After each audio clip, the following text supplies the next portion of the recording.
કડી વિધાનસભાની મધ્યવર્તી ચૂંટણીના પ્રચાર પડઘમ શાંત. કડી વિધાનસભાની મધ્યવર્તી ચૂંટણીના પડઘમ શાંત થઈ ગયા છે. સરદાર વલ્લભભાઈ પટેલ પાર્ટીના કાર્યકરો અને પાર્ટી અધિકારીએ કડી વિધાનસભા ક્ષેત્રના તમામ ગામડાઓ સુધી પહોંચીને કડીની પ્રજાની સમસ્યાઓને અનુભવવાનો પ્રયત્ન કર્યો હતો. સરદાર વલ્લભભાઈ પટેલ પાર્ટીના ઉપાધ્યક્ષ પંકજભાઈ પટેલ રોષ વ્યક્ત કરતા જણાવ્યું હતું કે 30 વર્ષના ભાજપના ગ્રામ્ય વિસ્તારો હજુ પણ રોડ રસ્તા જેવી પાયાની જરૂરિયાતો પર વંચિત છે. કડીમાં ઠેર ઠેર ગડીનું સામ્રાજ્ય જોવા મળી રહ્યું છે. કડીની જનતાની સુખાકારી માટે સરદાર વલ્લભભાઈ પટેલ પાર્ટી આગામી દિવસોમાં પણ કડીનો પ્રવાસ કરશે અને પ્રજાની સમસ્યાનું નિવારણ કરશે. પાર્ટીના રાષ્ટ્રીય અધ્યક્ષ કલ્પેશભાઈ પારેખે જણાવ્યું હતું કે કેકડી વિધાનસભાની ચૂંટણીના પ્રચાર દરમિયાન પ્રજાનો જે સ્નેહ સહકાર મળ્યો અને સરાહનીય હતો, જેનાથી પક્ષના કાર્યકરોમાં અનેરો ઉત્સાહ અને જોશ મળ્યો હતો. આગામી દિવસોમાં પણ પક્ષના પ્રચાર અને પક્ષની વિચારધારાને આગળ વધારવા માટે ઉર્જારૂપ સાબિત થશે.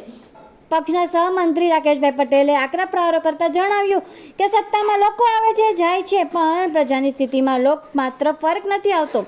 પ્રજાને હંમેશા પોતાના હક્કો માટે હાલાકી ભોગવવી પડે છે. પ્રજાનો માત્ર વોટ બેંક માટે જ ઉપયોગ થઈ રહ્યો છે, જ્યારે પ્રજા માટે કોઈની પાસે સમય હોતો નથી. આગામી દિવસોમાં પણ પક્ષના તમામ પદાધિકારીઓ અને કાર્યકર્તાઓ ગુજરાતના તમામ ગામડાઓમાં પ્રવાસ કરી પ્રજાની સમસ્યાઓ જાણવા અને પક્ષની વિચારધારાને લોકો સુધી પહોંચાડવાની વ્યૂહરચના તૈયાર કરી વધુમાં વધુ લોકોને પક્ષ સાથે જોડાશે. રિપોર્ટર દિનેશ પટેલ, અરવલ્લી.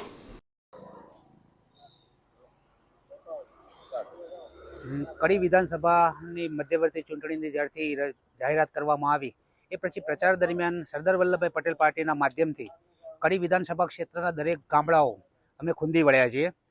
આ પ્રચાર દરમિયાન અમુક બાબતો બહુ સ્પષ્ટ રીતે દેખાઈ આવતી હતી કે સરકાર જે વાતો કરી રહી છે વિકાસની, તો એમાં જો પ્રાથમિક જરૂરિયાતો જોવા જાય કે ભાઈ રોડ, રસ્તા, પાણી અને ગટર જેવી સમસ્યાઓ એ પૂરી પાડવામાં પણ તંત્ર બિલકુલ નિષ્ફળ નીવડ્યું હોય એવું અમને સ્પષ્ટપણે જણાઈ આવતું હતું. જ્યારે ગામડામાં અમે પ્રચાર માટે ગયા ત્યારે ગામડાની દરેક જાતિ કોમના લોકો તરફથી અમને પૂર્ણ સહકાર મળ્યો છે.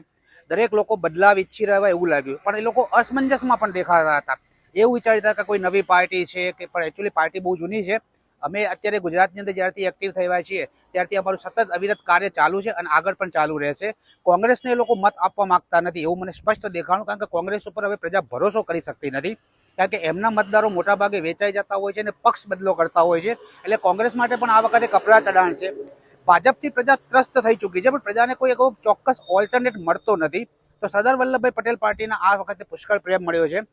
એનાથી પક્ષના કાર્યકર્તાઓને પણ એક હિંમત મળી છે કે આગામી દિવસોની અંદર ગુજરાતની પ્રજા જે બદલાવ ઈચ્છે છે, જે પાયાની જરૂરિયાતો પૂરી પાડવાની હોય છે સરકાર તરફથી પૂરી નથી પડતી, તો એ પ્રજાએ અમારા ઉપર જે વિશ્વાસ દાખવ્યો છે એને આગળ લઈ અમે આખા ગુજરાતની અંદર સંગઠનને મજબૂત કરવા માટે આગામી દિવસોની અંદર અમે દરેક ગામડાઓનો પ્રચાર પ્રસાર ચાલુ કરી રહ્યા છીએ. દરેક ગામડાઓની મુલાકાત, છેવાડાના ગામડાઓના લોકોની સમસ્યાઓ, એજ્યુકેશનને લગતી જે બાબતો છે કે ભાઈ અત્યારે હાયર એજ્યુકેશન માટે છે પુષ્કળ ફીનું પ્રમાણ છે, લોકો હાયર એજ્યુકેશન મેળવી શકતા નથી, લોકો ઇંગ્લિશ મીડિયમ સ્કૂલોમાં જઈ રહ્યા છે, સરકારને દેખાય છે, તેમ છતાં સરકારી ધોરણે ગવર્મેન્ટ ઇંગ્લિશ મીડિયમ સ્કૂલોનો વ્યાપ વધારતી નથી અને પછી આપણે પ્રાઇવેટ સ્કૂલો ઉપર દોષારોપ પણ કરતા હોઈએ છીએ. તો આ બાબતોને લઈને પણ અમે સરકારની અંદર આંદોલન ચાલુ કરવાના છીએ અને પ્રજાને એના ટોટલી રાઇટ્સ મળે એ માટે સરદાર વલ્લભભાઈ પટેલ પાર્ટી હવે પૂર્ણ રીતે કટિબદ્ધ છે. લોકોએ કમર કસી લીધી છે કે હવે ગુજરાતને એક બદલાવની જરૂર છે અને ચોક્કસ અને સશક્ત વિકલ્પ પૂરો પાડશે સરદાર વલ્લભભાઈ પટેલ પાર્ટી. જય હિન્દ, જય સરદાર. मैं गुजरात सूरत से आया हुआ हूँ यहाँ कड़ी विधानसभा में. यहाँ का माहौल देखा, बहुत अच्छा लगा. यहाँ के लोग हर एक कौम हमारे साथ हैं, हर एक कौम, चाहे पटेल समाज हो, ठाकुर समाज हो, मुस्लिम समाज हो, हर एक समाज हमारी साथ दे रही है. और ये उमंग देख के गांव-गांव वाले बोलते हैं कि हमको आने वाले नगर पालिका में हमारी साथ दो. और हम इतना हमारा हौसला हुआ कि हम सूरत में जाके अपने काफ़ी उम्मीदवार खड़ा करेंगे पूरे गुजरात में. इतनी इज्जत मान मिली सरदार वल्लभ भाई पटेल पार्टी को कि हम सोच भी नहीं सकते थे. जय सरदार. सरदार वल्लभ जय सरदार. સરદાર વલ્લભભાઈ પટેલ પાર્ટી તરફથી 24 કડી વિધાનસભાના તમામ નાગરિકો અને યુવાઓ અને વડીલોને એક જ કહેવા ઉદ્દેશ્ય છે કે આજે તમારી લડાઈ એક હકની લડાઈ છે અને તમારો મત આપતા પહેલાં તમારા છોકરાઓના ભવિષ્ય અને એજ્યુકેશન માટે વિચારજો.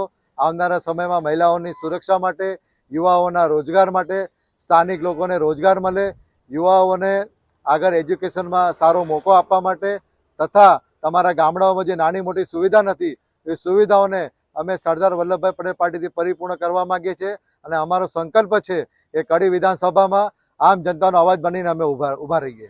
જય હિન્દ, જય ગુજરાત. જય સરદાર.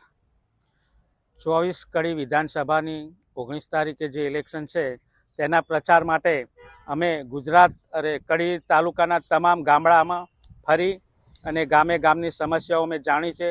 સમસ્યાઓ એટલી બધી છે લોકોની કે લોકો ત્રાસી ગયા છે.